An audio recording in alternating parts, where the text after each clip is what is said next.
Bangunan pengaruman Pura Prajapati Desa Adat Sayan Desa Sayang, Kecamatan Ubud Gianyar terbakar Jumat 19 Agustus. Berbekal Desa Sayan, Imade Andika mengatakan kebakaran itu terjadi karena atap ijo pengaruman terkena percikan api yang berasal dari prosesi atiwe-tiwe yang diikuti oleh krame Desa Adat Sayan.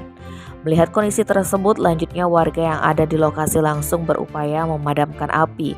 Beberapa warga ada yang memanjat dan naik ke atap langsung mengguyur atau menyiram air dibantu selang air.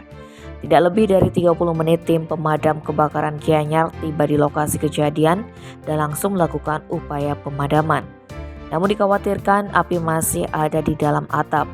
Sementara itu Kapolsek Ubud Kompol I Gusti Ngurah Yudhistira membenarkan perihal peristiwa tersebut. Namun katanya peristiwa itu tidak dilaporkan karena memang warga yang ada di TKP sigap memadamkan api dan tim pemadam kebakaran Gianyar juga cepat sampai di TKP. Tim Bali Express melaporkan.